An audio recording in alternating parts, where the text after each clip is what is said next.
ladies and gentlemen, come back to order. Given that I see we have representatives from the alarm community, we also have representatives from the real estate and landlord community. I'd like to move those in front of the Fitzwater Street Corridor MOU and bed and breakfast so we can get them out of here, let everybody get out of here and get home. So let's start with false alarms, ECV ordinance, and then we'll move to over occupancy issues in neighborhoods, and then Fitzwater Street, and then bed and breakfast. Okay. Mr. Stevenson? I did not know you were going to do that, so threw me a curveball here, so. Let's see how quick you are on your feet. Real quick and fast, I'll see if I can get this taken care of. Are you okay to handle that? Yeah. Well, Diane can do it for me if she would, and perhaps. What am I doing? So let's take one and pass it down if you would. Okay, sure. That'll work.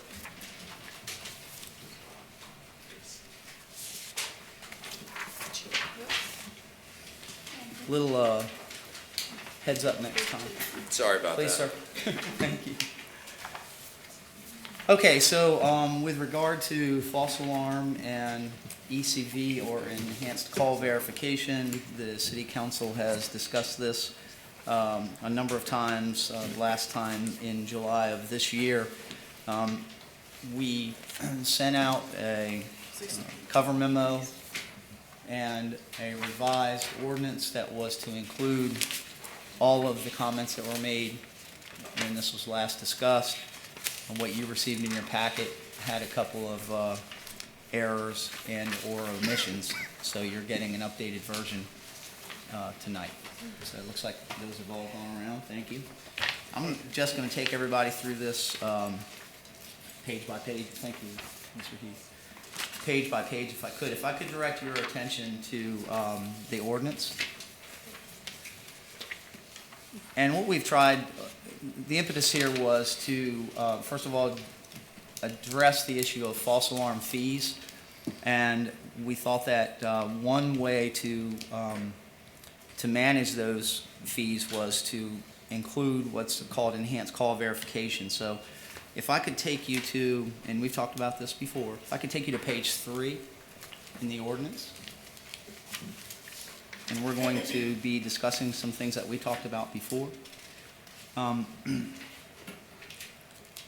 Would like to direct your attention to line 98, and specifically with regard to the definition of enhanced call verification, it means that all central monitoring stations that handle residential or commercial intrusion and or burglar alarm activation shall make 2 phone calls in an attempt to verify validity of any monitored alarm activation. So what that means is that if, through ECV, if the alarm activation occurs, the monitoring company would place a call to the first telephone number that they have on record, and if no one picks up at that number, then a second call would occur to an alternate number in an attempt to verify the validity of the call. And what this is intended to do is, oftentimes a number of these false alarms that occur, the alarm's been set by the alarm user, they head off for the day for work, school, what have you, and the alarm goes off because perhaps they've armed it incorrectly. So this second call will allow the alarm monitoring company to make that alternate contact with the alarm user and determine whether or not a dispatch should occur. So Mr. Boltz testified before the council a number of times about the effectiveness of ECV, and we think the inclusion of the enhanced call verification provision would greatly enhance or reduce the number of false alarms that the city experiences. Any questions about ECV? Any questions? Yeah. We've been through that before. I just wanted to refresh your memory on that. Something that we wanted all along, yes. Yes. Thank you. Okay. If I could take you to line 101, we made some changes here. False alarm means an alarm dispatch request to the police or fire department which results in the responding officer or officers finding no evidence of a criminal offense, attempted criminal offense or an actual fire or medical emergency after completing an investigation of the alarm site. This was an improvement to the false alarm definition. Any questions there? If I could take you to, and this is something that we added after our discussion in July, take you to page 4, line 122.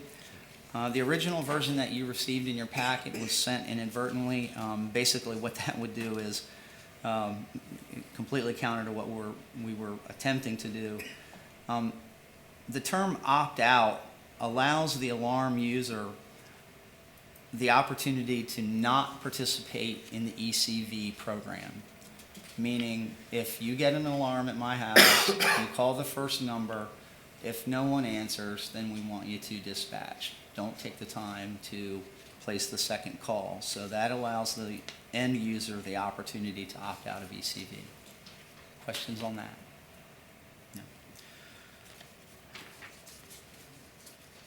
No. In the version that you were provided, the fee schedule once again appeared in that version. It should not have been there. The fees are set by separate ordinance. That was done. That was already done. And let me pull that out for you. The fees were set by separate ordinance in March of 2013. They were then revised or cut in half by separate ordinance in April of 2013. So that was already done. That piece has been removed. Now, I apologize for that appearing in the resolution. And then if I could take you to page 9. We're talking about starting at line 313, 8.04140, enhanced call verification. A, all central monitoring stations shall handle residential or commercial intrusion and or burglar alarm activations. I should have said who shall make 2 phone calls in an attempt to verify the validity of a monitored alarm activation prior to calling the Salisbury Police Department to request a dispatch. And then in this version, in 8.04140, enhanced call verification, we added B, and this is where the verified alarm users have the option to opt out of the ECV program. And we did include, and I think I failed to cover it, but we did include at the council's request on page 7, starting at line 225, an appeal provision. Alarm users who are assessed a false alarm fee have an opportunity for appeal to the city administrator. And that was also added last time. I think we've included everything that the council asked us to include last time. And if there are any questions, I'd be happy to try and entertain them. Well, Tom, council, Mr. Bolts, thank you all for being willing to address this once more. As Tom has heard multiple times at agenda setting meetings, I don't like things to have to come back more than once to council. You know, I want to address things and move on. We've got a lot of important topics to address, and this is probably the 4th or 5th time since I've been here, and that's only been 18 months that we've addressed this issue. That said, I recognize that we have yet to get it completely right. So I'm hoping tonight we start the process of getting it right. The enhanced call verification is one step. The appeals process is one step. There's a lot of progress here. That said, we do have a letter from the Chamber of Commerce that proposes some other changes. Personally, looking through them, number 6 on the ECV, number 4, I don't understand number 5, but number 4 on the elimination of the $500 fine, starting with the fifth false alarm. You know, those are things that we could address tonight, and I do not have strong feelings on the administrative fee. Not sure I'm comfortable reducing any further, given that there have been multiple reductions, any further the proposed false alarm fee at the third false alarm. But, because there has to be some deterrent. And, as we've heard from both of the chiefs, there is a correlation to the cost that the city incurs. And they have justified them here. I understand there's some disagreement still about those, but they have justified them here before us. So I want to hear what council has to say, and I'd also be happy to hear from Mr. Bolts again tonight.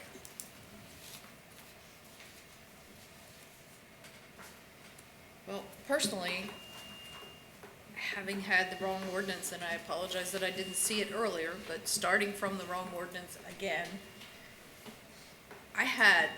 we had a ton of notes on, as we've gone through this before, and it's not possible for me to sit here now and go through and make sure that all of these changes are made.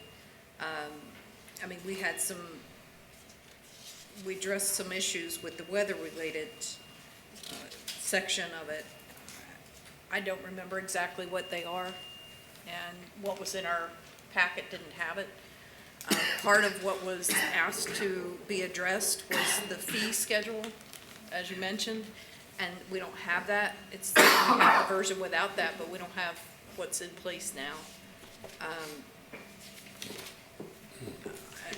I'm not an on-the-fly kind of person when you're looking at that much detail and the number of changes that we had to this, and then I didn't realize that that's what was in here, that there were additional requests in this letter. It didn't come by email, it was sitting on the table, and it'll generally take council time to read the letters that are at the table. So again, we're sitting here, we've got Mr. Bolts in here, we've got other people here to talk about it, and we have a hodgepodge of more information that was handed to us tonight. Let's use our time wisely and let's address the substantive issues that we can address tonight. And if we have to bring it back one more time to work session to continue to discuss this. Yeah, I don't want to. You know, I get it, but let's address what we can address of substance tonight, because there's a lot. I think we can get to a point where we understand what is expected to be in the final version of the changed ordinance. However, even if we have to do that at a future date, tonight we can get through the substance. I'm confident of that.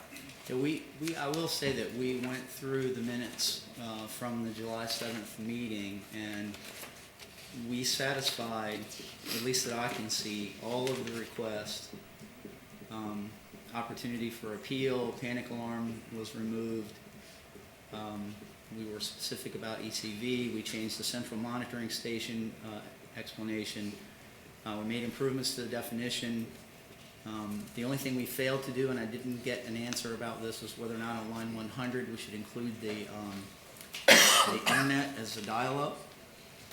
And I understand the councilwoman's concern about getting this last minute. The other questions that you have, I guess, from the chamber, I didn't get them, so I don't know what they involve. What line was that you just mentioned? Is it line 100? Yeah, I think that was going to be from the previous version. It's actually it would be line 96. 96, the Digital digital dialer dialer. means a device that transmits digital dialing signals from an alarm system to a central monitoring station through the telephone network. And someone raised the question last time about whether or not we should include the internet. That never got answered. Perhaps Mr. Bolts can speak to that issue tonight. I don't know. That might be helpful. Mr. Bolts, would you mind coming to join us for a minute? May I give you each a copy of this Yes. as well? These are the list of most of the jurisdictions in Maryland and their false alarm penalties, so that you can do a comparison of what we have on the books and what everybody else is doing. Thank you, Mr. Bolts.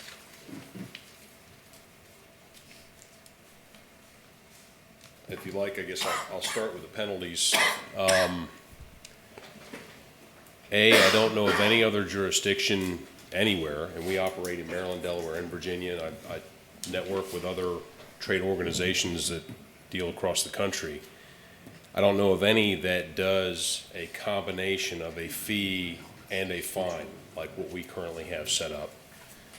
B, I don't know of any that charge an administration fee like we have of the $25 on top of the penalties that are charged. And I don't know of any that are as high of a penalty as we have for the first finable offense, the third alarm, of, what are we at, $120 for the third alarm? 120 for the police department, 135 according to ordinance 2242. Plus the $25 admin fee. Yeah. If you'll look at that list, almost without exception, all of those jurisdictions start with the third or the fourth false alarm at $25 or $50. And then the key is, we talk about deterrence. We want to catch people's attention and get them to fix whatever the cause of the false alarm is. And what works at doing that is an escalating fine structure versus a flat fine structure. What we have in place here, $120 per occurrence, is a flat fine structure. Even having the $500 fine on top of that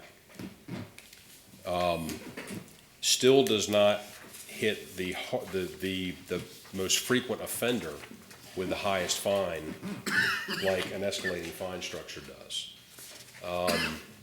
The other problem that I think will occur with this $500 fine is it's arbitrary. It doesn't specify who's making that decision as to what that person with the fifth, sixth, seventh false alarm is going to be fined. Is it going to be $100 on top of their $120 fee, or is it going to be $500 or somewhere in between? I see that leading to inconsistency, which then opens the door for challenges. If someone has had 7 false alarms and they only got fined $100 on top of their response fee, but their neighbor had fewer false alarms, but they had a higher fine, I see that leading to issues, complaints, and challenges to the city. I also see and have read in lots of trade magazines about using a fee instead of a fine for a false alarm penalty leads to legal challenges, and the city of Fort Lauderdale is a prime example. They were challenged successfully and ended up with figures in over $1 million in refunds that they had to give over the course of several years of charging a false alarm fee that was found to be in excess of what someone was able to prove the actual cost of that response was. And my point is, I'm not challenging or questioning the cost of response. There's no doubt it costs significant resources to send firefighters and law enforcement officers to a site. I think we need to pull away from trying to cover that cost on the third or the fourth response and look at charging a more nominal fee of $25 or $50 on that third false alarm, but then have it escalate from there so that it steps up another $50 for each subsequent response. And by the time someone gets to 4, 5, 6 false alarms and that bill keeps climbing, that's what catches people's attention. That's when I get the phone call from a customer who says, hey, I've had my 5th false alarm this year and we've been meaning to call you. We've got a new pet and we need you to change out our motion detectors. That's what gets their attention when that bill starts to escalate. Much more so than this, I'm going to call it convoluted system of a fine and a fee and an admin fee. People aren't going to understand that haven't studied the bill like we all have, being back here so many times going over it, as to, well, what actually makes this up and what does it amount to? Any questions on my position on the fees and fines that I can? No, but I guess, you know, as I listen to you, and I know we've talked about this multiple times, it just, I guess I changed my position a little bit, and it would just be relatively simple to look at one of these and say, you know, the service we provide our citizens who pay taxes for them, just like any of these places, is not that dissimilar from, say, Frederick. So we could simply adopt the fee schedule of Frederick and say, that's that. There's somewhere else that does it. I mean, this is essentially a menu of options from the Maryland Burglar and Fire Alarm Association. Each of these jurisdictions has had the same conversation. Each of these jurisdictions has done it. And each of these jurisdictions does the same job that we would do, recovering its costs. So I'm okay with that. I picked Frederick at random. I would also probably add to Frederick's that once you get over 15, maybe it jumps to 500, 1,000 at that point. And they also differentiate between residential and commercial, and I see that a number of these places do that as well. I don't know if council wants to consider that. And we're talking about a separate ordinance, not the ordinance on Okay, not the ordinance for this evening. Yeah, I apologize because I wasn't involved in any of the discussions. Right. I'm confused because I thought we just said we pulled this out Yes. of. We Yes. did, so I'm not confused. No, you're not at all. So we're talking about separate ordinance. So Okay. tonight's ordinance will not affect the fee schedule. Okay. However, what I'm understanding from Mr. Boltz's comments is that remains an issue. Okay. Yeah, that was in the agenda packet that I originally received, so that, I didn't Yes. realize that had been pulled. Okay. It was. And just to, I mean, I think recovery of costs from, of this, the cost to provide service when a false alarm happens is the goal. I do think that it is about recovery of costs. So I do think there should be some correlation.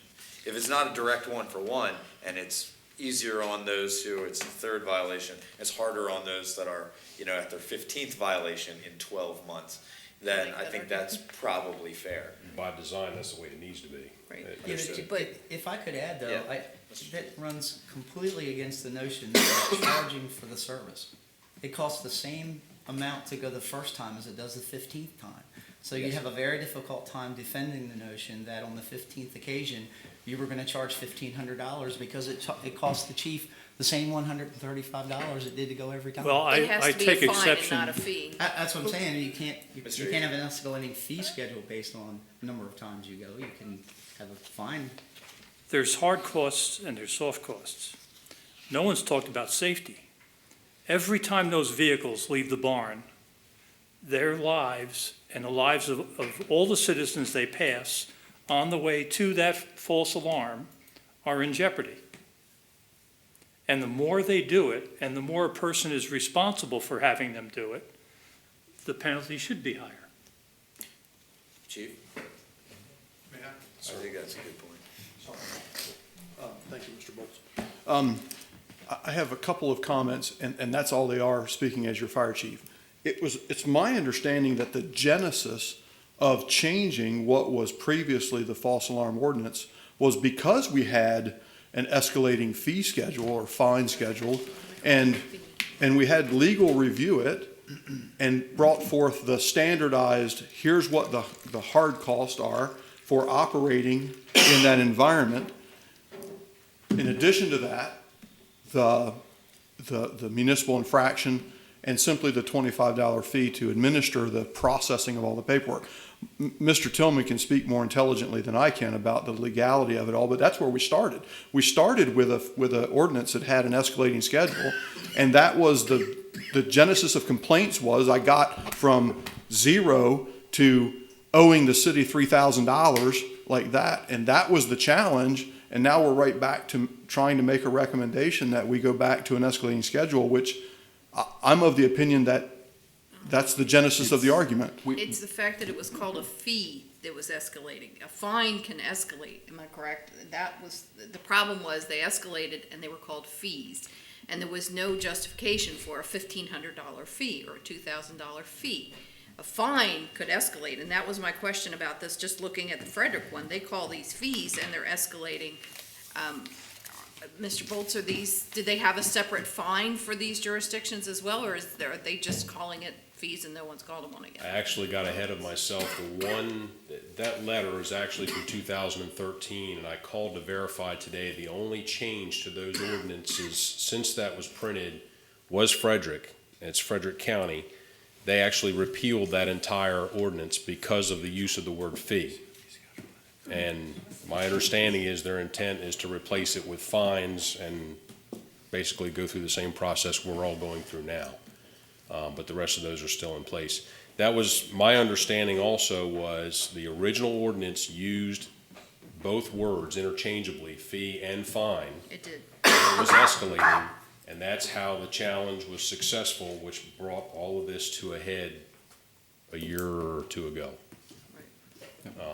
Mr. Stevens, or Mr. Tillman, excuse me. Yeah, the purpose of this was to eliminate the confusion and to eliminate putting ourselves in the position that the municipality in Florida was in, where we were in fact fining people and calling it a fee. So to avoid that problem, we tried to establish numbers through the administration that reflected the actual cost of those runs. The current proposal would basically give everybody 2 free false alarms. On the third, they would actually begin to be charged at what it costs the city to send people out there. And then after being charged those 2, when you got to the 4th level, you would then be able to add fines, because anybody on the 5th call is really, I think at that point you can argue it's punitive, because this individual is not fixing their alarm system. They're dealing with an alarm company that's probably irresponsible in not, putting in the equipment that should be there. So that's what this is designed to do. One of the problems that we've always had with fines in our county is that our district courts are very sympathetic. And no matter how many times we get out there, we have a very difficult time getting the district court to really slap somebody with a significant fine. And so that's why we wanted to recoup the cost, even in those situations where the district court was going to be lenient with an individual. Clearly, the fines are not fixed. We can call it a fine, but if the person goes to court, the judge has the final say in what that fine will be. So, that's why it's designed in the way that it is. I think that it meets the legal standard. It's a clear attempt on our part to actually make the fees match the cost. And then, again, over the 4th time, the individual would begin to be fined in a punitive way. And then the judge would decide, we would not. And once he sets the fine, you're not going to end up having to pay that back, as they did in Florida. So. I would still prefer, and in this ordinance that we're considering tonight, beginning on line 209, section E, municipal infraction, we have a statement that says that the maximum fine of $500. And Mr. Bolts is right, there's no rhyme or reason as to who determines, there's no statement as to who determines it and how, and no justification, and I think we're opening ourselves up again, and I think we've made that argument before, had that discussion before, well, we both had false alarm calls on the same night that were almost identical, and he got a $100 fine and I got a $500 fine because we had different officers or we had different whatever. For virtually the same situation. So for the fine portion of it, I would prefer a stair-stepped, an increasing fine. We'd have no objection to doing that, $100 for the 4th visit, $100 each time, and then you can't exceed $500 because that's the maximum allowable fine that we can write right now. We can include that if that's the council's desire. That way it's clear. What isn't clear is now, pairing of fees and fines, Well, the fine is a penalty. No, I get Period. that, and I get the purpose of each. Right. It gets a little convoluted. Yeah. That, at 1, nothing happens, at 2, nothing happens, at 3, I get a fee. At 4, I get a fee. At 5, I get a fee and a fine. At 6, I get a fee and a different fine. At 7, I get a fee and another fine. It stair steps in such a way that it's pretty convoluted. Mr. Bowles? One other point on that as well. What you're describing is convoluted.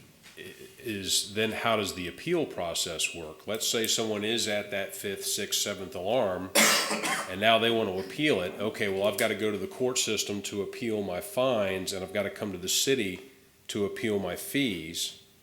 And now they're tying up city resources in that appeal process, and I'm not sure that the end result is worth the objective you're trying to achieve and making it less appealable through the court system, because now you're convoluting the whole process of going through the appeal, and you're tying up city resources in part of that appeal process. Is that essentially how that would work, Mr. Tillman? Fines would be appealed to the city, fees would be appealed to the court? Fees would be appealed to the Other way city. around. Sorry, did I? Fees Fines. appealed to Fines. city, fines. Once you establish a municipal infraction, that is a court issue. Right, so- That's, we have no say in that appeal process. Given that in the scenario we just discussed, you'd get hit with both, you'd have to appeal each separately. Right, and Or I each- have no problem with that. Again, if you're hitting somebody for the 5th time, that you're dragging a fire truck to your place of business or police officers in the night, I think that you should make that person's life difficult at that point. I mean, that's my opinion. Obviously, you guys decide these issues, but, the 5th false alarm means you've got a problem which isn't being rectified. And I mean, that was the intent of this legislation. If you don't want there to be a municipal infraction, that can easily be eliminated. Yeah, I get what you're saying, but I think, legislating an inconvenience is a little, odd to me. I'd rather do it with the fee and the fine and try to change behavior with an effective tool rather than also seeking to inconvenience someone.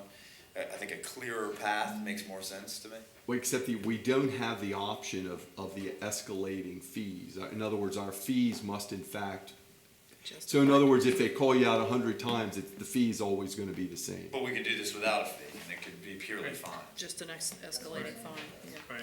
That's In order- the cleaner way to do it. You know. In order to have the deterrent effect that What's we're the looking. maximum fine, Tom? $500. It's not For very each much. incident. it was 1,000.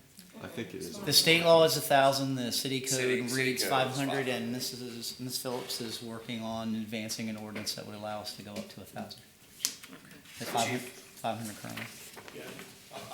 I don't know that I'll speak to the current point, but the other two things that I was wanting to say was that I agree with Mr. Heath's assessment that the difference between the hard costs and the soft costs are huge, and they're tremendously different. The hard costs are fixed in the ordinance, and might I remind council that, and you know this, I'm just regurgitating because I like to hear myself talk, but the council has already reduced the true and final cost of services by half, just to, for whatever reason the council decided. I won't speculate on the reasons, but so the hard costs are already reduced by half in the fee schedule. Therefore, we're still not covering the hard costs for actual services. So I agree. I don't, to Council President's point, I don't believe you're legislating the inconvenience. What I do believe is legislating is the encouragement to rectify the problem. That's what I believe the legislation is for. And the problem being an inordinate amount of false alarms, we desire that we never have to do that. We desire we never have to issue a false alarm notice. We desire we never have to issue a municipal infraction. That's the desire. That's the goal. And I think that's the purpose of the legislation. Sometimes we get lost in what's best for the citizens, and I'm all on board with what's best for the citizens, but we've already I think council's taken very good due diligence to reduce those costs as much as possible to make it as palatable as possible, but still affect the positive change. And that's all I had, Mr. President, unless you have questions of me. No, thank you, Chief. So here's my objective tonight. I want to end up with a product with the understanding that we're going to need to wait at least 2 weeks to discuss this again, so that everyone has a chance to look at the ordinance that we were handed tonight, which is the final version.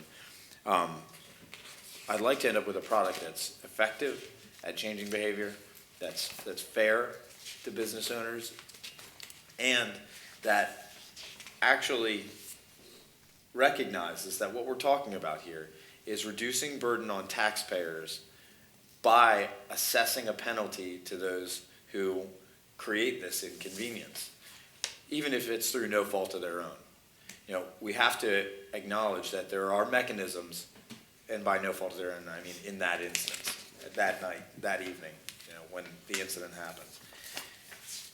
This is a way to reduce the burden on our taxpayers. So I want to find something that's fair. Tonight, we're not going to come to a resolution on the fee schedule, but I think we can get direction on that. I think we need to bring the fee schedule ordinance back and have that conversation.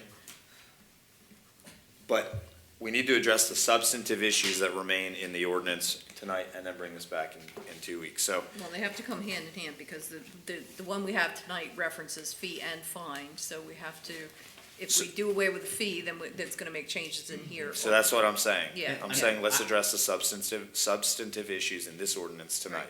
Well, the only two changes you saw in what I handed out was redefining opt-out and parking opt-out in the right location within the ordinance. Everything else you've already seen, so Okay. Without going away with some. Those are the only clear- two departures from what we were Yes. emailed and what we've That's been it, given here. those two things. Okay. And I have to go away from here knowing exactly what it is the council Yep. wants us to do. The fee schedule is what it is. If you go with a fine only, an escalating fine schedule, you risk the possibility of writing the fine and having it reduced to nothing or a dollar at district court, and your $135, which is only half of what it costs to send the unit out, and Chief's already told us, you end up recovering $0. So I have to understand what the council desires I understand that. in terms of a final product. I understand that. Fines, fees, less, more? Fee recovery and fine, a slap on the hand to say don't do this again. I think that we need to have the fees in Okay. place. So you want to see a copy of 2242, which was already passed in April of 2013. That tells us how much the fees are. That's half of what they actually are. And then you want to rewrite the municipal infraction portion to have an escalating fine? Is that what I'm hearing, or are we just? Yeah. Okay. Is that what you said, Mr. Speed? Yes, it was. Is that what the majority of the council is Well, asking? hold for? on, I want to hear from each council member. Shaney, what do you I've think? been down that road, and I think that if it's going up to 500, the escalating fee, I like Frederick, the city of Frederick, because I looked at that, I know you said that. I don't want to see this again, sounds like Tony. Me neither. I'm kind of done with it too, just so you know. We're all over I it. don't want to see, I think what we asked him to do with the, what is it, the EC, what is it? Enhanced call verification, BCV. Yes, I like that idea. I think that you have to be careful, act of God, when the wind blows and false alarms go out off. You have nonprofits, seniors, people, malfunction. I want to, Chief, I want to know how many false alarm calls, you may not know it today, has the fire department had in the last, say, 6 months? I do not have that information, but I can you get that it. for me? Absolutely. Or the year, whatever, if I had that, and I know you cannot convince me that one police officer comes to a false alarm is gonna cost $200 or $135. One of the reasons that You it can't was, convince me that. yeah. Because you don't pay a police officer $135 an hour. You don't pay him $50 an hour. But But I need the fire company, I know they have 4, how many people you have on the fire truck? Minimum of 3. Minimum of We 3. try for 4. And if you pay them $25 an hour, that's $75 plus the use of the truck. Right. So you're trying to recover costs, so how much, to me, if you're trying to recover the cost, it would be the hourly wage, and I don't know how to, because I'm not a numbers person. I look at the number, the hourly wage of each person. And if it's a 15-minute call and you find it's a false alarm, now if you get there, so you charge them maybe a half hour out of their time for going out. And I know your equipment costs of taking the equipment out, so I don't know how much that would cost. But I still don't think it'd be $135. I'm just using that scenario, that's why I need to know how many false calls the fire department gets. And I know it's less than the police false alarms. It is less. It is less. But to add to your point, it is more than just personnel services costs. It's hard expenses for operating equipment maintaining equipment, wear and tear on equipment, fuel mileage, all of that. And what we have used is really what I consider to be a very low number that that FEMA provides to us, and what they will consider to be reimbursable rates for fire and fire apparatus. And we've used that, and I think that number's low, but we use that because it's a standard that we don't have to verify somebody else has done. So it is the cost of operating equipment plus personnel services that get you to your number. And this is why I see from the Chamber's letter in 5, where people will opt not to use the alarm, and not just business owners, homeowners also. And then I think, business owners / homeowner, I'm a good person, not arm their system for fear of being fined. Then you'll just say, we were thinking about not having the police come at all. So, Well, if the false alarm goes off, ignore it, don't come. When this first came about the increase, the significant increase in the false alarm penalties, I'll call them, I got some immediate phone calls from customers saying, put special instructions on my account. Do not dispatch police, I'll check it out myself, and then I'll call you if I need them. And that's the last thing law enforcement or the firefighting community wants, is that an untrained person is dealing with a potential emergency that they might be walking into. And that's the end result of making such a high cost of that initial false alarm. Anytime you try and tie the actual cost of response to what you're going to charge as your fee or your penalty, you run into the potential for challenge, because a lot of people don't understand overhead. There's no doubt it costs a lot of money to roll a fire truck or to send police officers. It's a lot more than just the hourly wage of the individuals that are in that vehicle that go into that cost. But maybe John Q. Public doesn't understand that or doesn't think about that. So when they see this fee of $120 and they say, well, there's no way they're paying those guys on that truck that much money, I'm going to challenge this. Then you're wasting resources fighting this challenge. That's why I'm a proponent of going with an escalating fine. I don't know how often these fines get appealed in court. I don't really hear talk from my customers that have been fined for false alarms saying, well, I'm going to go to court and fight this. I don't know how often that happens. I can't speak to that. I'm inclined to make a recommendation here. Because I think at some point we've got to end this conversation tonight. It's already very late. We don't have that ordinance in front of us, but as I look through the ordinance, it currently has I think most issues are addressed, and really we're down to discussing the fee fine issue. The hybrid, although I'm not a fan, I don't love the idea of having to send someone to 2 places to appeal if there's a situation where they need to appeal. But at the same time, I think it does offer an opportunity. So everyone may hate this, but I'm going to put it out there, and let's talk about it so we at least have something to discuss. If we have the ability to say you get a freebie, period, then we have the ability to say we're going to charge you 1/3 of the fee, or 2/3 of a fee, or half the fee. If we can say we're not charging you a fee, even though you're committing the same thing as the person who's committed the same infraction the 7th time, I think we have the ability to charge a portion of a fee. So we could say at your first offense, no fee; second offense, no fee; third offense, 1/3 of a fee; fourth offense, which would be what, $40; fourth offense, 2/3 of a fee, $80; fifth offense, full fee, $120. Every time, $120 from there on out. You can layer on top of that a fine. First offense, no fee, or no fine; second offense, no fine; third offense, no fine when you're charging just 1/3 of the fee, so it's just $40. Fourth offense, no fine. Fifth offense and fifth offense on, or even say fifth offense, full fine, $120. Sixth offense, $500 fine on top of it. So the second time you're getting charged that full fine, you're going to get hit with the full fee. You'll get hit with the fine, and not have up to $500, but just a $500 fine, just a flat fine. So How many people, I'm just out of I'm just curious, how many people have this happen 7 times on their property in a year? Very, very few. Very, very few. I'm Right. proud to say of my customer base, pretty few. Pretty few. For those few people who have 7 calls for service, all false alarms, I have no trouble saying $500 fine.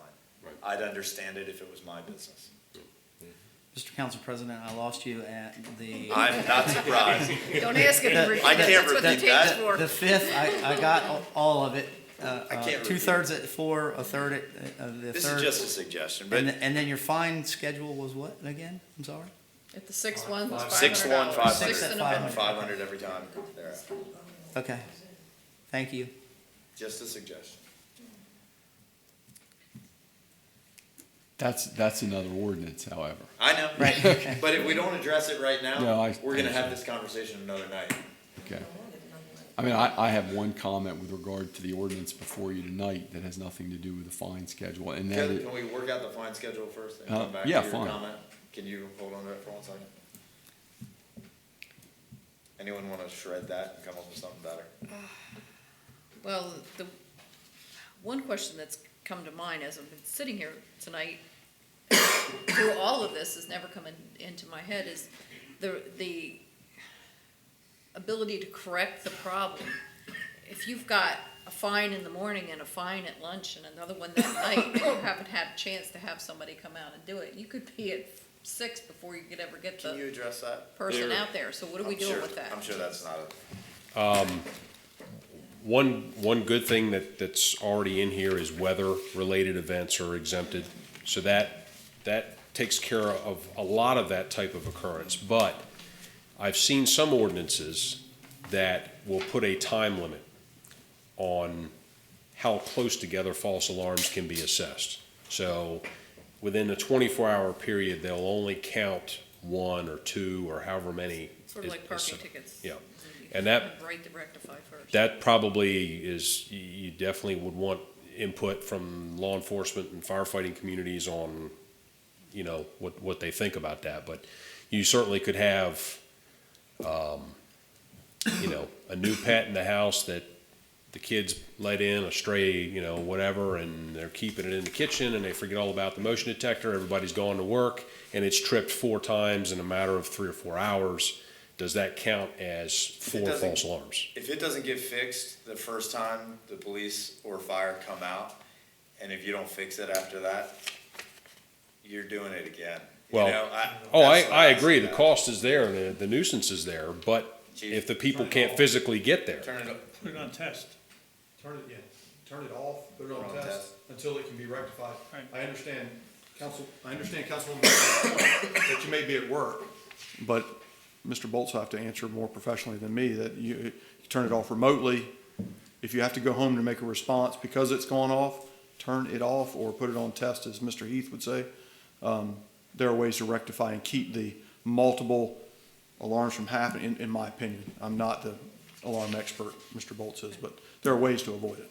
I just wanted to throw that out there. I also would recommend getting rid of the administrative fee, because we're already charging a fee and saying, and that was cut in half because when we drilled down in what was in there, there were 2 officers responding. There was an assumption they were coming from, just in the police, from the farthest reaches of the city. They were traveling the entire distance of the city.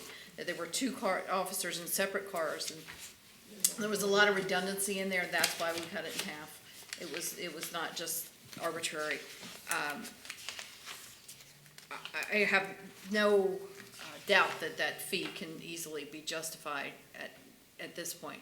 Whether how much it would cost us to actually do that, that's a whole nother ball of wax. If someone takes us to court, we have to do that. But I feel confident that could be justified, both of the fees for the But fire and the. that's what the administrative fee is for, Right, to offset the cost of managing and mitigating the, handling the alarm notices and all the paperwork associated with it. And that clearly is an operation of finance department, not the fire or police department. But right, that's, that did come from the finance department. Yeah, I'm inclined to agree with Ms. Mitchell on this. If it needs to be in there because we're losing so much money, then we work it into we add it to the $120. And, you know, that, when that's cut in a third, you know, you're adding a third of $25, $8.33 or whatever. And you get what I'm saying? I mean, it's just, Convoluting it, it's having so many more things. messiness, more convoluted, more complicated unnecessarily, in my opinion. And personally, I think that the simplest way to do it, in my mind, is an escalating fine that does make up for some of those costs. I mean, the point of this is to eliminate the calls, reduce the calls, both through ECV and through punitive measures with the fines. Getting the cost back, I understand your argument that the courts often throw those out, but I think if we go into court and say, we're charging them a fee to get back our costs, and then we're piling a fine on too, that we're more likely to have the fine thrown out than less likely. I think that the courts would probably say, well, you've got your money back for what you did, for, you know, what it cost you, so why should you get more? That's just my feeling, is that given the way that we've been told things go here and the way they throw them out. Mr. Tillman, do you have a thought on that? Yeah, from your I don't, experience? I personally have no, stake in this. This was a request from the administration. They were claiming that a lot of money was being lost in making these runs. We had some really bad offenders out there who had, under the old system, had racked up thousands of dollars in fees. And they were defending successfully these cases in court by arguing the fact that these were really fines and we were calling them fees. Right.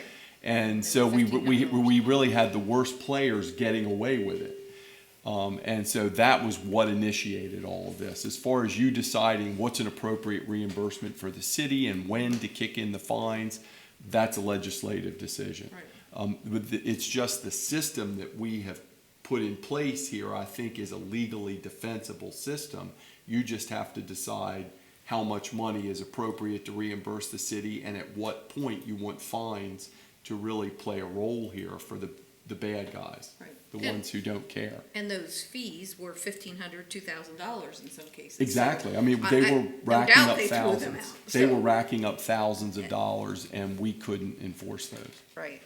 I think that if we have a reasonable fee structure, or fine structure, escalating fine structure, it's cleaner, it's simpler, and the more offenses they have, if they continue to have it, that we get higher and higher fines, so there is some recoupment of that cost.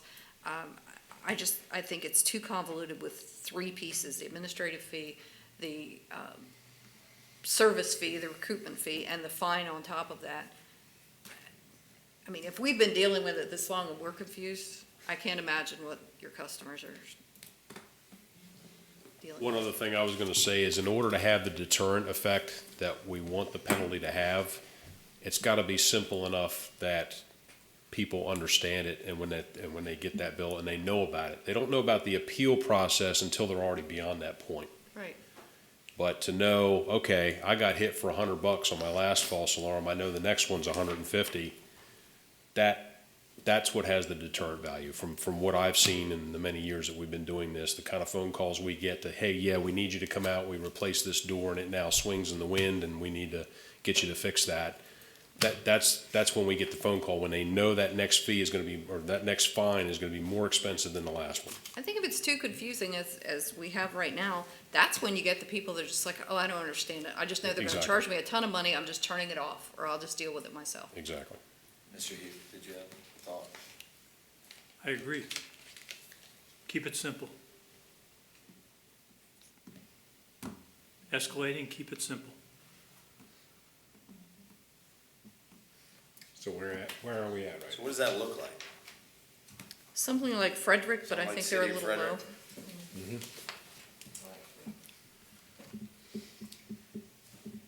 Now we're looking, I look at the introductory statement here, an examination of false alarm fines shows that the newly adopted fees So are we looking at fines or fees here? We're not sure. Well, No, at this point, we're talking It says about, in each one, it says under each jurisdiction, it says right there, whether it's fine or fee. Mm-hmm. Like City of Frederick, it's fines. Frederick County, it's fees. Hartford is fines. Okay. Frederick County was fees, they've repealed the whole thing because of. Okay, that's right. Right. You For the mentioned same reason we did, basically, that Right. they're, Yeah. the Right. escalating fee schedule to the extent that it exceeds the actual cost becomes illegal. If I am hearing correctly what council, the majority of council is saying right now, it would lead me to believe that a schedule something like the City of Frederick's would be desirable to the majority of council. correct, I'm good with that. But calling too. it fines Yeah. instead of fees. call it fines, escalating fine, that's it. And No, we can't call it fines. That's what we cannot do, unless you want everything to be a municipal infraction. In other words, this fee schedule that Frederick, that's demonstrated for you here, is the illegal fee schedule. That's what he was trying to tell you, that they've, No, you're looking at Frederick County or Frederick City? We're talking about Frederick City. City. all right, and those numbers, to the extent that those, we would actually, We could do that. We call them fines, Fine. not fees. Fines, They're what we calling can't it do is fees. call them. but if you call them municipal fines, if they are in fact fines, they all go to the court. They're all Yeah, available. they to could the- They go. all That's go to fine. the court. Yeah, I'm okay with that at this I'm point. okay with that. Okay. I would add that if you're going to take the time to try to prosecute a $30 fine in municipal court, it's hardly worth the effort. I mean, it costs more than that to send staff and the city attorney over there to try and prosecute a $30 fine. It's not worth it. You might as well just let them have it for free. You'll spend more money than you'll recover if you're successful. Well, but how many people are gonna appeal a $30 fine? Just saying.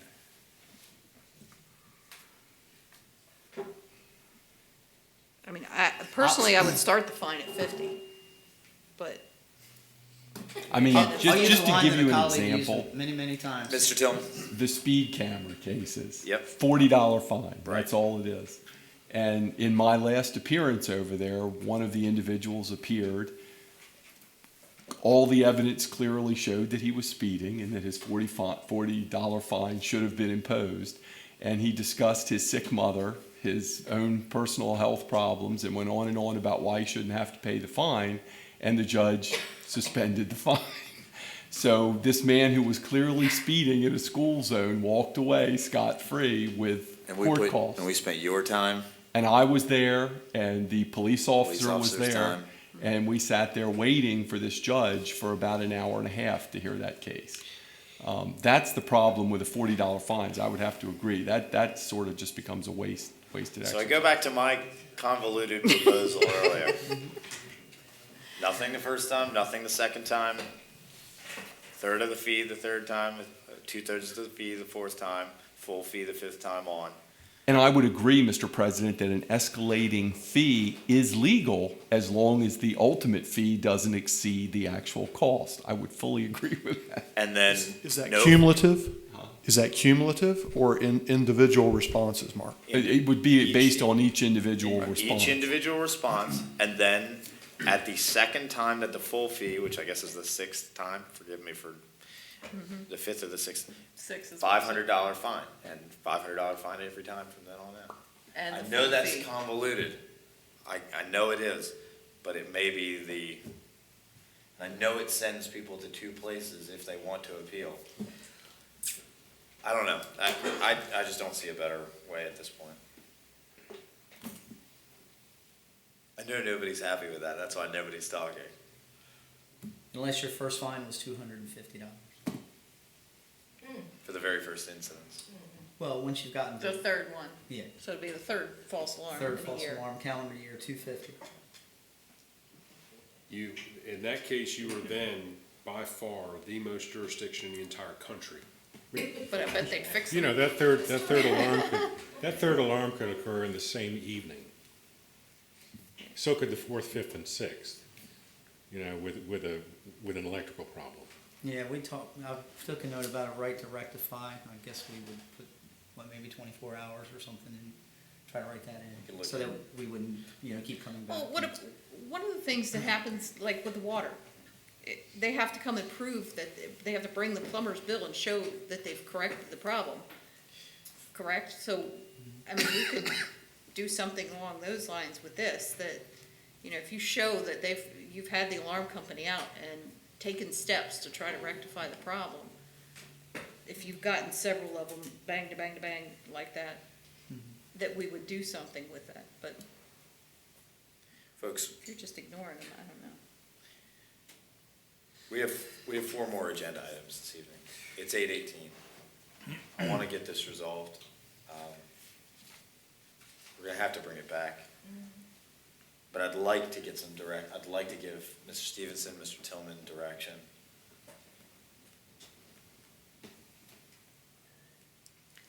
I don't see a better solution. I don't either. I don't like it, but I don't see a better one. You feel the same way? Yeah. Feel the same way?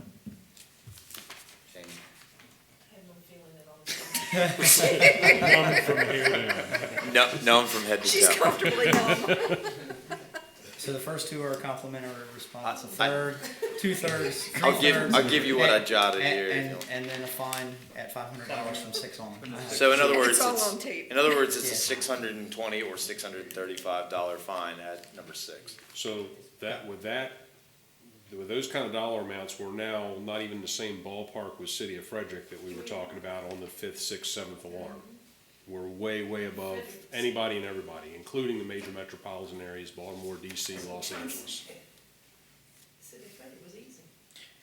Then we could have an escalating fine, complimentary. But you're getting fined, My key point is the dollar amounts, just like But- last time they start I get getting. that. Ron, you just said that of all your customers, how many have had 7 alarms? Yeah, in a very, year? very few, but, So it's a moot point.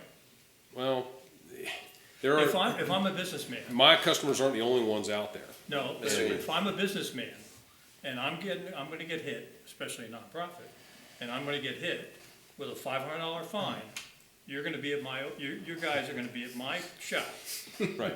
next morning. Right. But if you're a church, or if you're a nonprofit whose hall or room gets used for multiple meetings and lots of different people and different groups who lots of times forget what code they're supposed to use to turn the alarm off, they can get to 4, 5, 6, 7 false alarms in a calendar year pretty quickly. I want to see, Mr. Stevenson, I want to see what we just talked about written up, and I'd like to see that at our next meeting, at our next work session if possible, or the next work session where you can get it written up and get it through Mr. Tillman's office. Okay. And I'd like to see a breakdown of everybody who hits those 6, 7, 8, 9, 10 in a calendar year, if we can get that. Can we get that? Is that, Just the numbers, do we have the numbers on false? just the numbers, not the names, Yeah. really. Yeah, I've got a note to get those, number of calls That way we're not for police and speculating. fire. And just to go back now, if that issue is dealt with, I just want to say this one more and make sure that everyone's in agreement. Where the enhanced call verification, there's an opt-out provision. Yes. What I want to do is establish that that will be achieved by the customer sending in writing direction to the alarm company that they wish to opt out, so that that'll be documented before that, and it'll be in the records of the alarm So company. the customer communicates that to Yep. you. If they opt out, can we take away the right to appeal? What do you mean?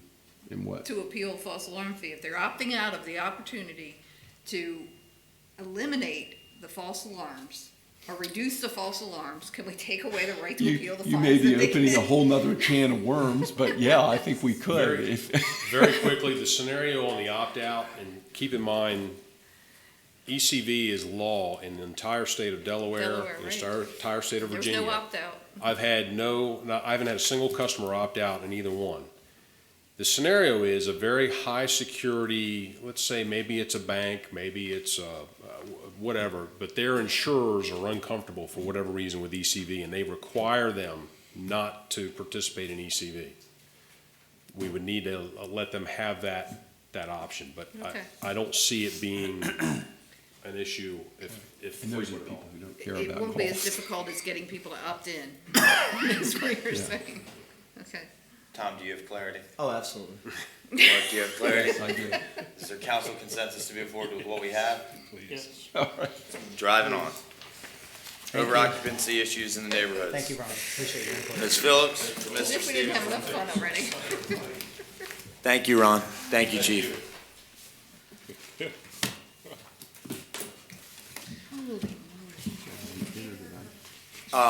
Wherever you want, wherever you're comfortable. Good evening. Good evening. This is a follow-up to the last time we met, and I believe that you wanted an outline of the procedures. I can go through that memo and just outline what would happen. The first step would be a potential over-occupancy violation identified. The next step would be an investigation of excessive occupancy letter would be issued requiring the property owner to contact the City Department of Neighborhood Services and Code Compliance regarding the matter within 10 days. During that time or immediately following the 10-day time period, if the structure is determined to be over-occupied, the following would occur. An order to vacate the unit would be issued, giving 60 days for the occupants to vacate the premises. The rental unit registration would be suspended once an inspection has confirmed the unit has been vacated.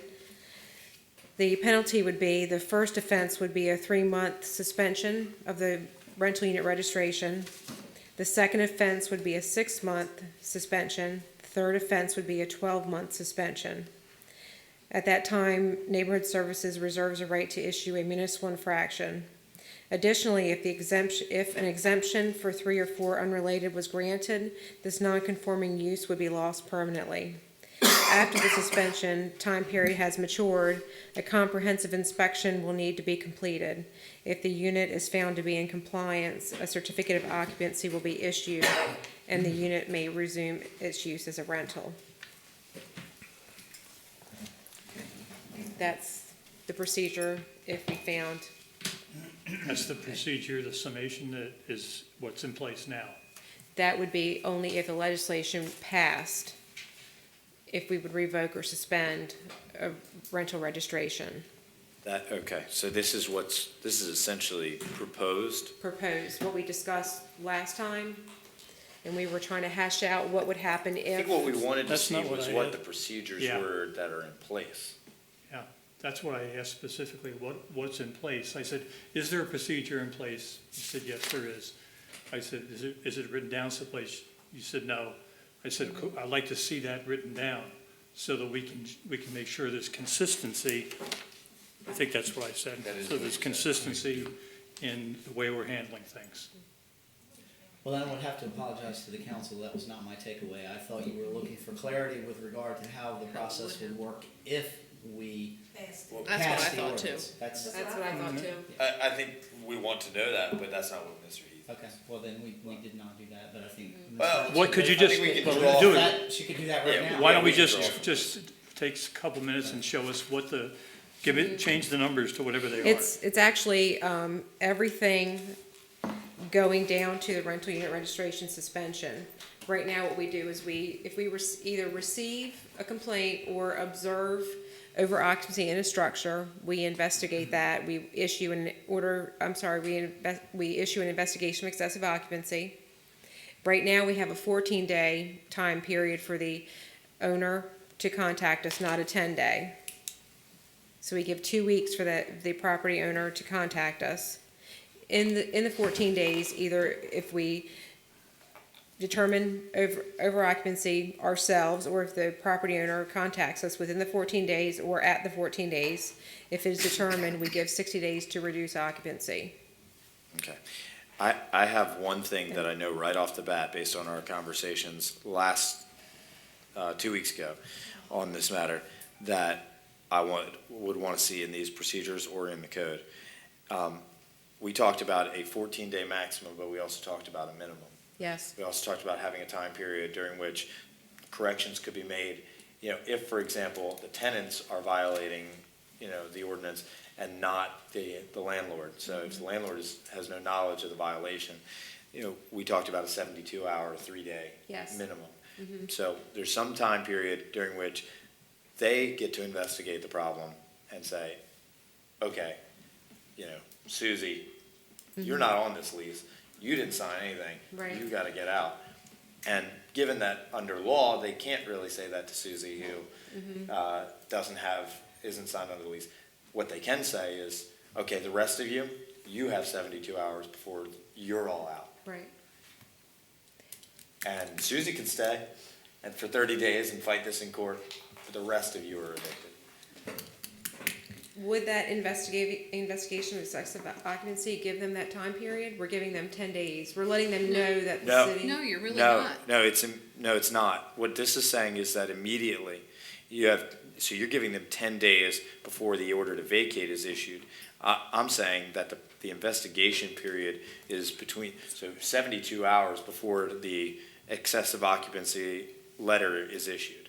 So that there's a period of time, some communication, or between the letter and the initiation of a determination. 'Cause- You know what I mean? Yeah, because in number 3, you're saying during or immediately following the 10-day period, so it could be 1 day, it could be 10 days. And So when there you may were- not be any opportunity in there. When we were talking about this 2 weeks ago, you said that some of those determinations have been made within 24 hours. Right. Because, Yes. because people will just say, Flat out yeah, say, I don't live it's here, overoccupied. or I'm not supposed to be here. People will admit to it or whatever. So I think having some minimum is actually a critical piece of addressing the issue and ensuring that the right person is being, behavior is being changed by, on the right party, Right. whether it's landlord or tenant. See, and that's another big issue that I have is with this rental unit registration, and the portion about revocation of, the exemption, the 3 and 4 exemption.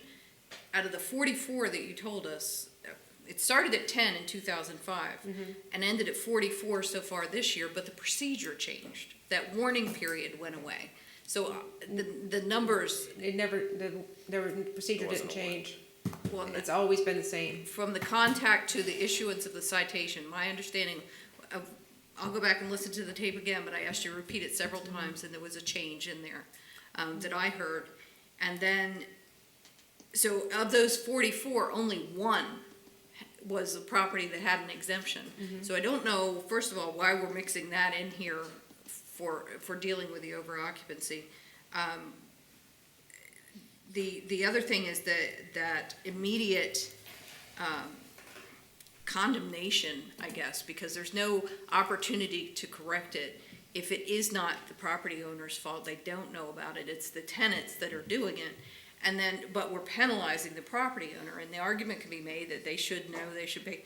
But, somebody sneaks a friend in on the couch, really, property owners don't always know everything that's going on, and it's impossible, I think, to expect them to. But the fine should go to, and the penalty should be on the people that are in the property that are breaking the law, whether it's the property owner or the tenants. That's where the responsibility lies, that's where the penalty should be. Nowhere in our code allows us to fine the tenants, only the property owner. Well, that's the part that we need to be fixing, because if they don't put the trash cans, or bring the trash cans in, and it's their responsibility. I sent an email, but it went out late because I didn't realize Kim wasn't here today. I brought this up when we talked about the tenants' Bill of Rights, and I think back when we talked about the rental registration. If the lease says it's the tenant's responsibility to shovel the sidewalks and bring in the trash cans and cut the grass, and they don't, they should get the penalty. They should be the ones that are fined with a municipal infraction or whatever we need to do. That's how you change the behavior, by penalizing the person who's doing the behavior, not thrice removed, and 6 months down the road or 2 months down the road, they get an extra bill on their rent and they just move. The consequences, whether it's a 2-year-old or a 20-year-old or a 50-year-old, they have to be immediate and related, and I don't think we're doing that, and maybe that's the part we need to be looking at. If I could weigh in here, actually, the city could issue the citation to the tenant under the current law, but historically, it's been very difficult to try to track those individuals down, so the violations have always been connected to the owner of record, because then we know where we're supposed to be sending it, how we're getting in touch with that individual after the tenant is long gone, they're ultimately responsible for the property. Well, we have a, Now That's we the, get- that's the position. If the council desires to do we something have a great, different, yeah. we certainly We can. have a great mechanism for getting the right person in all of this and for determining who's responsible. And that mechanism is the tenant's bill of rights, the tenant bill of rights. They have to sign that document. Exactly. And once they sign that document, and this is something that I think we should, through this mechanism today, begin to address it, and maybe even in this ordinance, begin to address responsibility. The tenant bill of rights, if I have a property and I'm allowed to have 3 unrelated tenants in that property, and I have, 4 people living there, 3 of them have signed, and the 4th one is not paying me a check, then quite clearly that the tenants are responsible for that 4th individual living there. That's the evidence. And then it's clear. And in fact, if from that vehicle, from that legal document, you are drawing information, if we had a reporting requirement, through the registration, I mean, these are registered properties. If you have to register who's signed on the lease at that time and update it with the city and say, yeah, I signed a new lease, here's the 3 people, then quite clearly, if an over-occupancy investigation says, okay, we've determined there are 4 people living here, who's at fault? The tenant.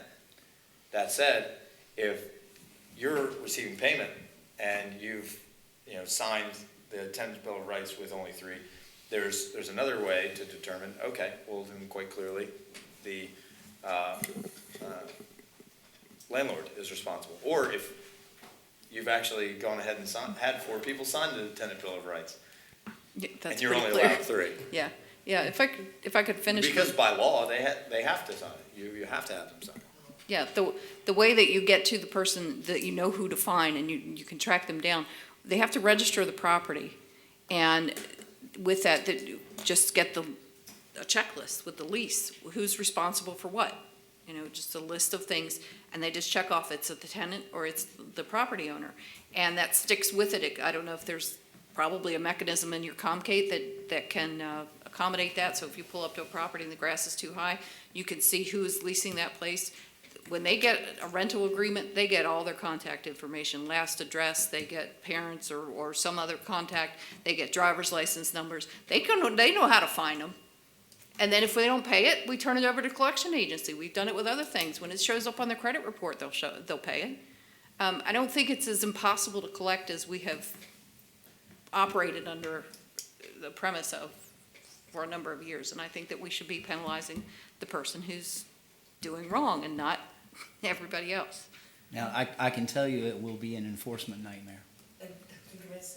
It will be an enforcement nightmare to try to get to a tenant's bill of rights from your vehicle, considering the amount of turnover, have a current tenant bill of rights, get the information that you need off of it, write that corrective action letter to that tenant, expect that the correction is going to be made, and then, it is doable, yes.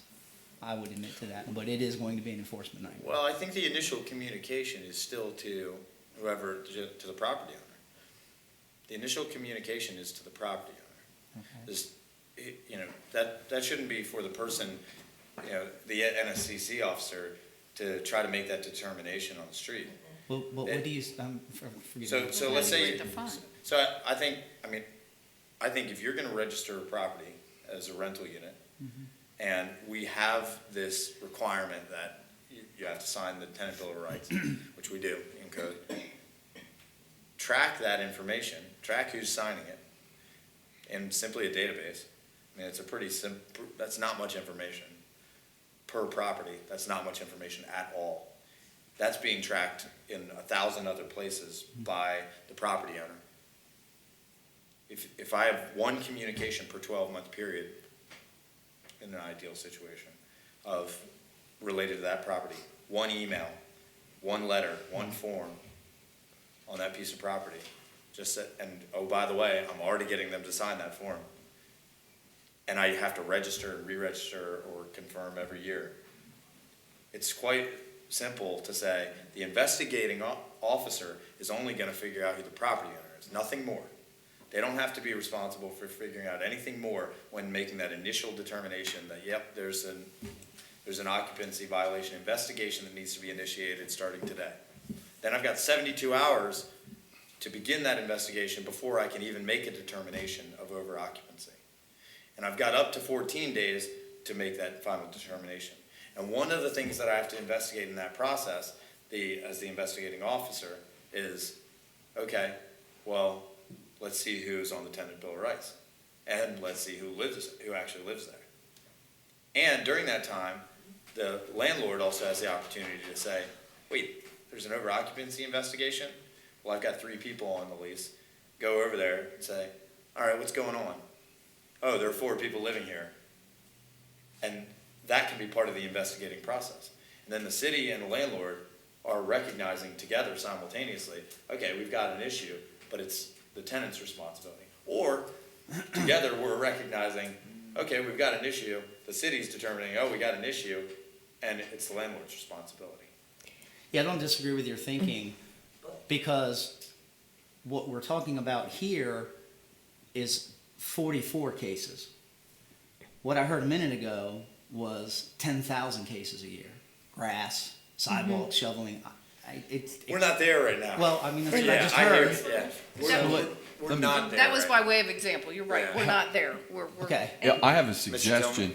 In these procedures, if we're talking about, setting up a procedure that's fair and gives the landlord the opportunity to correct, at step 3, instead of saying during or immediately following, why don't you say immediately following the 10-day time period if the structure remains overoccupied and the landlord has not taken action to evict the illegal occupants, then all the rest of this. In other words, what you're saying is, we've discovered there's an overoccupancy, we're telling you that, then put the onus on the landlord to go over there and find out and give him so many days to get the person out or to take action to evict the overoccupant. You're saying instead of having a 72-hour to 14-day window, saying you've got a 10-day window. I'm saying use that 10-day window to force the landlord to get the extra people out of there. And if he does that and takes the action, then maybe we don't have to go any further. But if he sits on his keister and keeps collecting the rent and doesn't care, then the other stuff should kick in, because then it's no longer the tenant who's violating the law. Then it's the landlord who's complicit. Right. And I don't have a problem with setting up that. Because he should want to obey the law, and if he's told that there is a problem, force him to take action.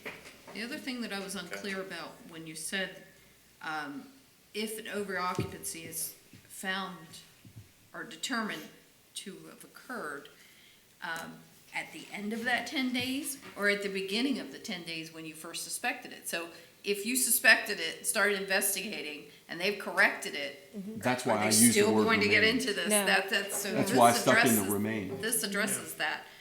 That was a question I had in the beginning. I was like, Yeah, I think- there's no chance to fix it. I mean, because we could suspect an overoccupancy that could just be somebody crashing for a week. Well, Yeah. and to address what you just said, Laura, it's not our job to give somebody a chance to fix something if they're knowingly violating the law.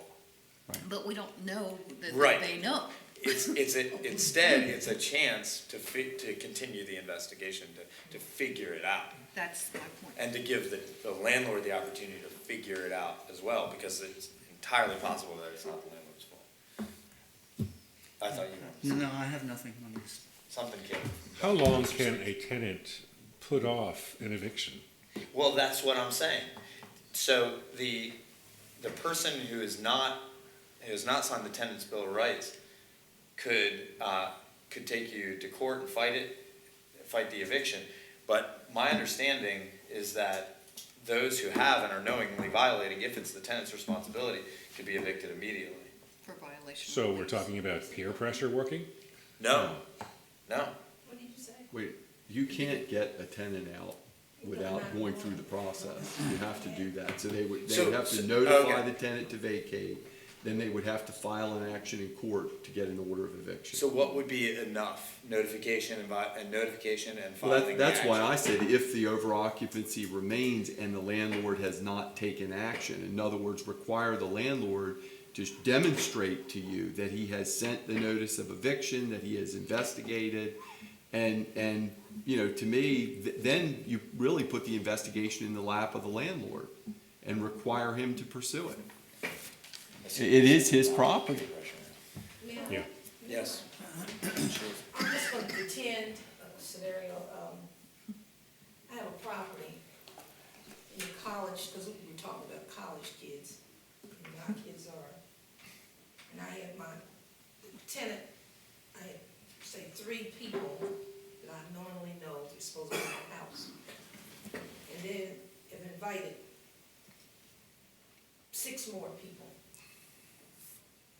All right, I'm the landlord and I find out that this has happened. And I go there to the house and tell the 3 that I have rented the place to, that in writing, I would notify them in writing that these 6 other people have to go within the 10-day period. Is that what I'm hearing? That I've corrected it within 10 days that these people have to go, and I have to now see that they have gone. Yes, So the landlord has made it right within the 10-day period. yes. But I don't know that the landlord can necessarily have them out within 10 days, but he could file the start the paperwork process. within And 10 file the days. paper. But he may not have No. them removed in 10 Right. days. The 6 people, that's what I'm saying, but you've given them just 10 days. So he cannot correct it in 10 days. You can file the paperwork. He can file the paperwork within 10 Right. We can set that as the standard. But then, to Right. go into the courtroom, you have to give, I think it takes 30 days, sometimes 60 days. 30 or 45 days, 30 to 45 days is what I hear. Huh? 30 to 45 days is what I hear. To get them out. So, Well, that's just to get in court. just to get in court. Well, regardless, I think we just have to define what the Initiation. acceptable level of effort is. If I And if understand. it's filing an action and notifying the Right. tenant, they need to. If that I they're evicted. understood Mr. Tillman correctly, that would be enough when we re-inspect after that 10-day period, that would be enough for us not to revoke, correct? Yeah, what I'm hearing from the council is that they want to distinguish between who's at fault, the landlord or the tenant. And I think that's the only way to achieve that, is to give the landlord the option to fix it himself. If he does not take action to do that within 10 days, then I would throw the whole thing in the landlord's lap, because at that point, as I said, he's become complicit with the over-occupants in the building. Now, if the evidence, I'm not suggesting, if you find out that the landlord has divided a house into multiple apartments, you know, that he's done all the stuff himself and that he's in on it from the beginning, then I wouldn't give him this opportunity at all. And I think you have to make that distinction, if it's clear. As you say, if you find 4 or 5 tenants' bill of rights signed on the same property, then the landlord is the one who's guilty here, not the tenants. But how would you find the Bill of Rights? Where would they be stashed? You would have them, who would have them? They're supposed to be available upon request by the housing official from the landlord. You know, where they're housing them, their office, I suppose. And are they attached to the lease? Is that how it goes? Yeah. So, okay. All right, so the 10-day determination is making more sense to me. Let's talk for a second about the linkage to the reduction, permanent reduction in the dwelling status as non-conforming use.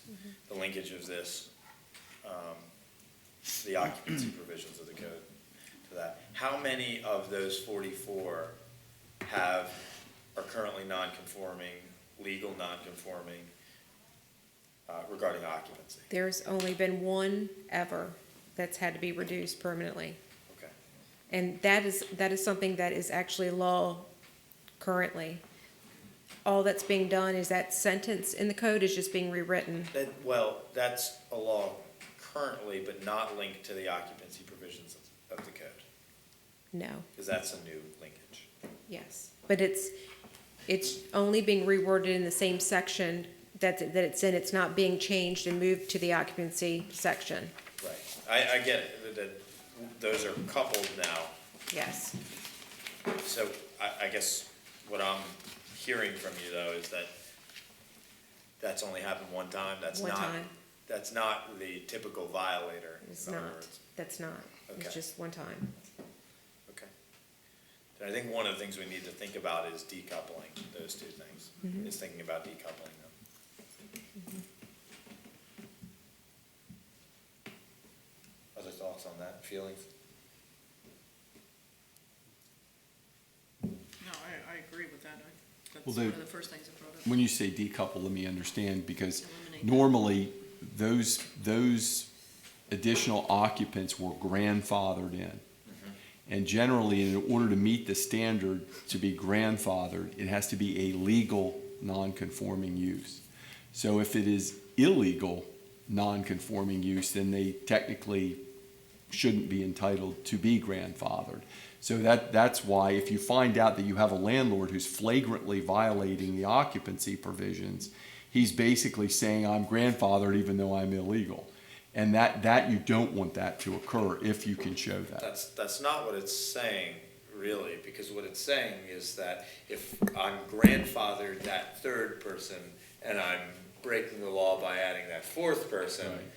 what this is saying is you're down to two people, not you're down to three. Right. That's what it's saying.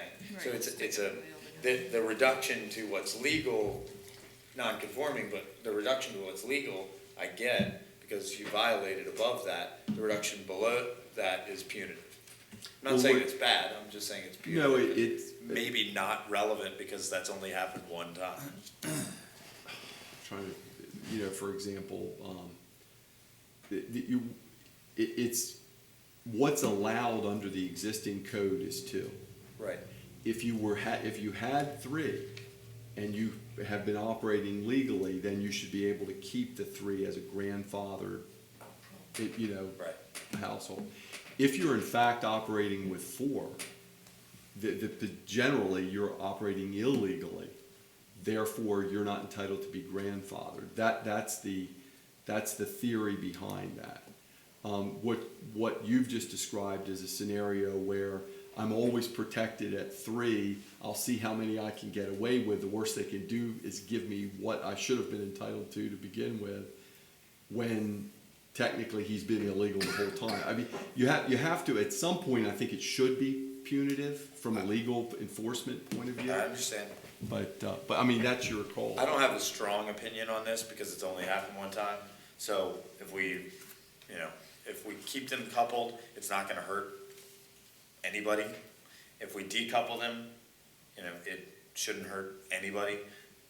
I'm just thinking we're adding a regulation, we're adding a punitive regulation to address an issue that we've only found one time in 44 plus 22 plus 10 plus 8.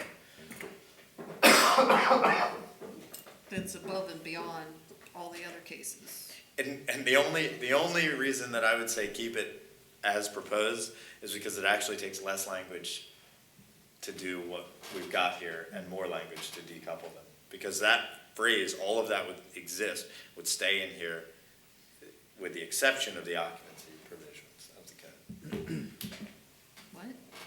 Yeah, all of that language from 60 to 65, line 60 to 65 is gonna stay there no matter what, because that was already there. It's just clarified. The substantive change to this whole thing is line 71, or with the occupancy provisions of this code. You'd have to add language to line 65 that decoupled that whole paragraph from line 71.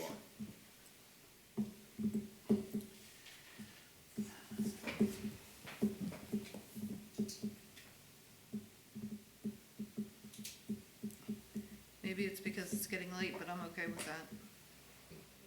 Adding the language. I think that's, I Well, like everybody treated the same. And I don't think I think that's above and beyond, and that's a whole nother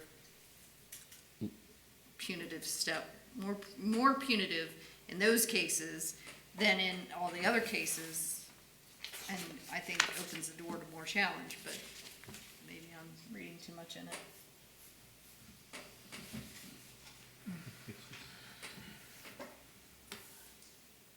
Mark, were you gonna say something?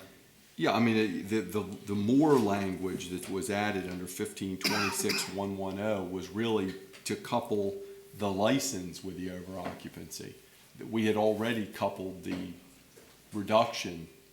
As you said, the original statute did allow for a reduction based on an occupancy violation. I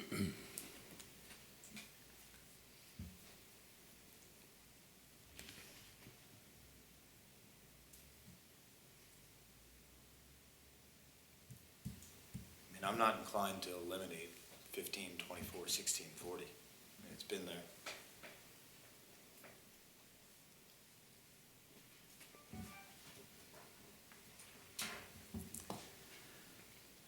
I don't know, where's the, in this ordinance, where's the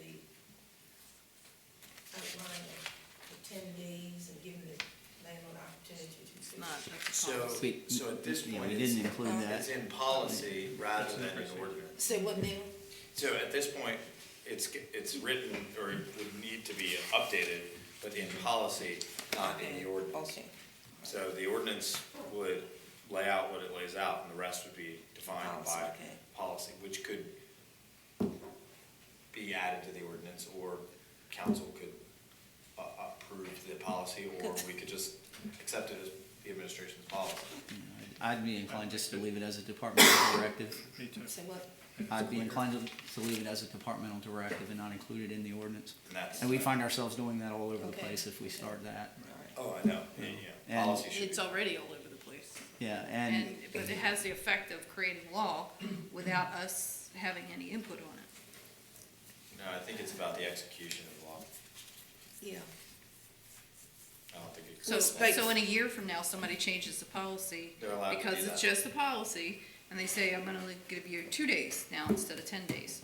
That was not our intent, but they have the ability to do that. Yep. And that's nothing against anybody in particular. I'm saying 5 years from now, 2 days from now, they just change it willy-nilly, and then it does not meet the intent that we had of giving people opportunity to figure out whether it's the landlord or the tenant that's causing the problem.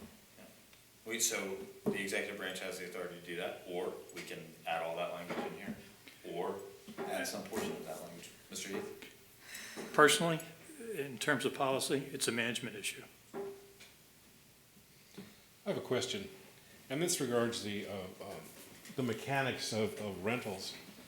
And in specifically, security deposits. Now, security deposits just used for damages or for not paying rent for a specific time? Or can they be held for anything? I don't know, but we have representatives of the landlord industry, the real estate industry. Well, I'm looking to Mr. Inslee, it looks like he's got an well, answer. you can't touch a security deposit until the end of the lease. If there is rent owing at the end of the lease, or if there are damages, security deposit can be used for either one of those. But over occupancy could be called a damage because it would be damaging your ability to be able to rent the place out. Well, you could make that case, whether it would stand up in court. I couldn't answer that for you. I have never seen one in my 45 years or so in this business.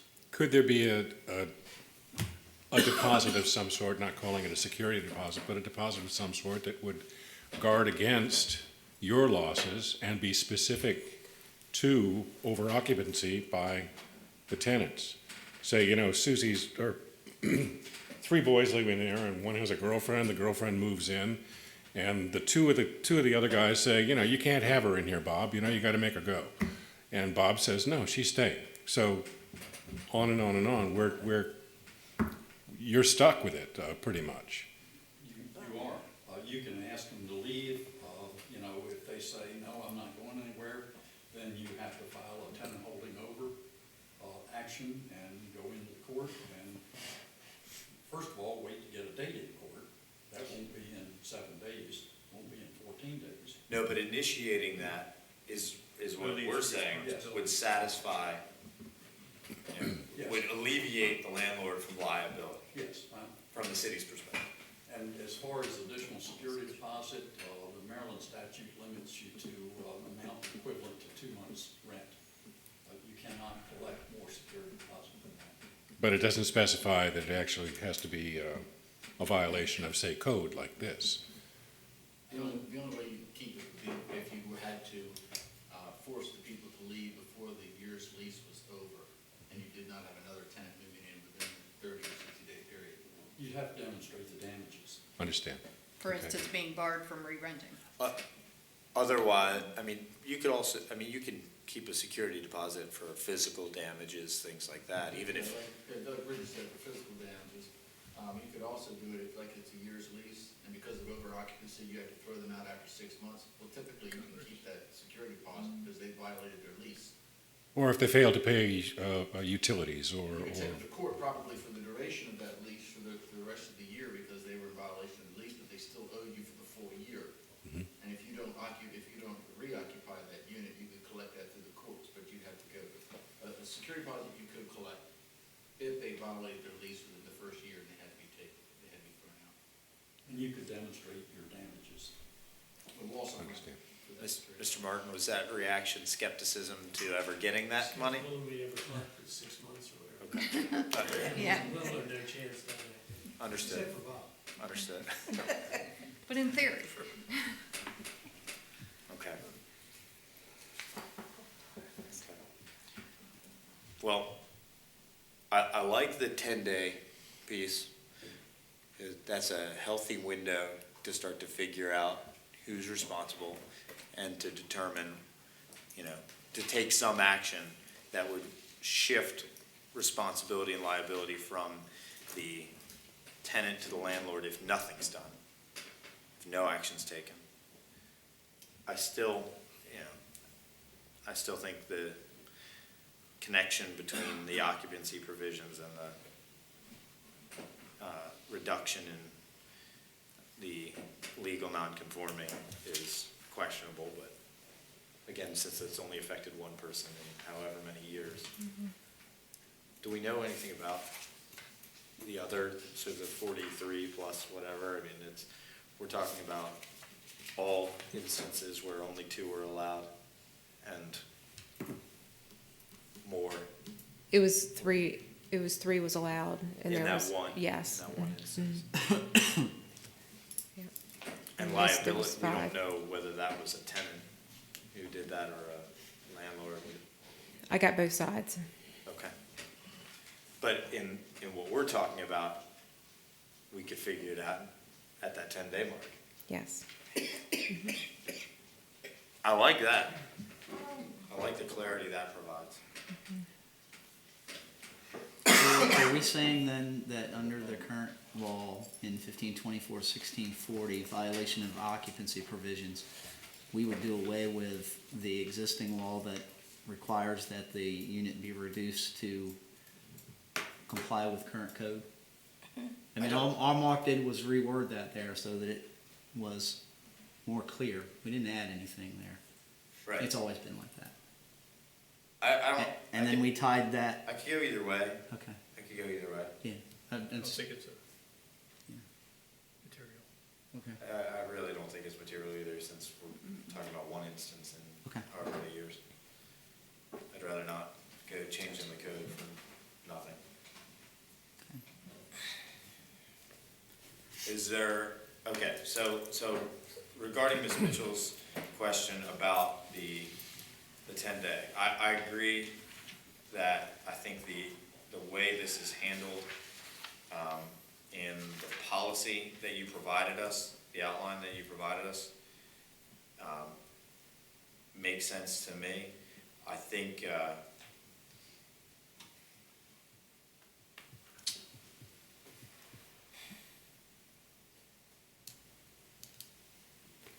investigation of excessive occupancy letter issued during So we need to change the language in 3 to say immediately following the 10-day time period. And take out during. Take out during or. During or.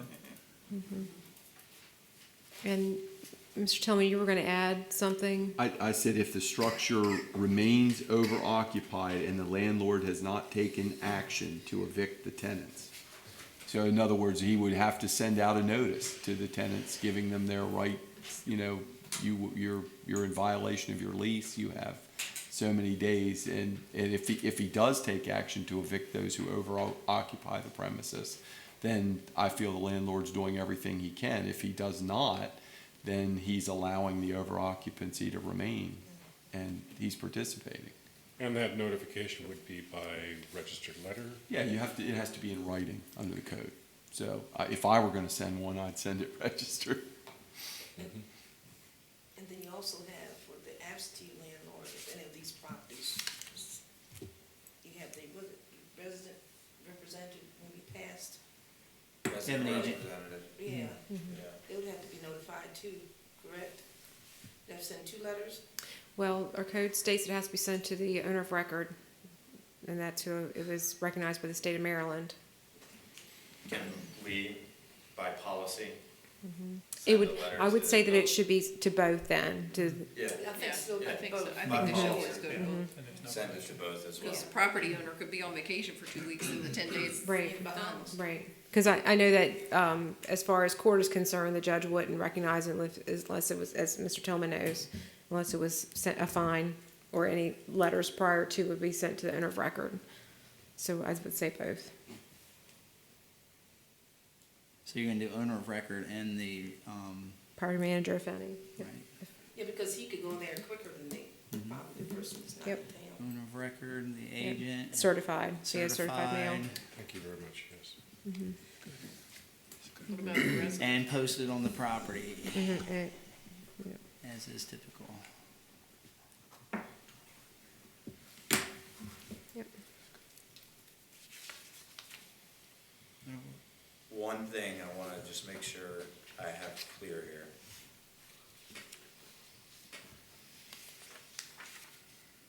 The 1526-110C, the director will deny, refuse to, this is all existing current, will deny, refuse to renew, revoke, or suspend a license or regulation unless the owner appeals the determination within 21 days after receipt of the notice. Is that affected at all by the policy that's been added? Does the policy still comply with that bit of code? That appeal language is throughout, and that 20-day appeal language is for all violations. Would that start at the end of the 10-day? Yeah, that wouldn't start until a notice was issued. Yeah, it should be 20, typically a notice of violation, or in this case, an investigation of over occupancy would provide language at the bottom of that letter saying that they have 21 days to file an appeal. That's pretty much everything from a grass letter to over 21 occupancy, days from the issuance of from the date of the letter. from the date of the letter of action or the date of the letter of investigation? Notification. The very first letter, Very first, okay. Yeah. 21 days. yes. Got it. And that's Yeah. standard throughout the Yeah. code. One more question, just so we all understand. That third offense says that the revocation or the suspension of the rental license will be for a 12-month period. I know there are some things that if the building is empty, Not a license, registration, not a license. or the registration, I'm sorry. If it is empty for 12 months, they lose certain standings. Could you help me, not necessarily right now, but a list of what those potential losses are, what those consequences, what could be affected by that? Any non-conforming use that would go beyond 12 months would be lost, but the person who has the non-conforming property could ask for an extension of consideration, and in this case say, can you take me to 13 months because I can't use it for 12 months, can I keep my non-conforming use? Okay. And that could be obliged. Could they move a family member in there or move in there themselves for that lapse? It's not a rental, it's 1 month or something, so that it's not vacant for 12 months. They can rent it for 12 months, but it doesn't have to sit vacant for 12 months Yeah, necessarily, correct? the right to have more people there isn't tied to being renting it anyway. So you're right, if the family moved in, or, you know, in other words, that provision that gives you the right to have 3 or 4 people, it applies to all houses, not just rental property. Right, we're suspending their This is just the license, registration, correct. or the registration, the rental registration. So they can't rent, but they can occupy. Yeah, occupy, that's what I was getting at. All right. Is there consensus to move this forward with the changes discussed, the legislative agenda? Yes. Yes. Okay. We'll move it forward according to our legislative cycle. And we're gonna take a 5-minute break. And we'll be back. Thank you.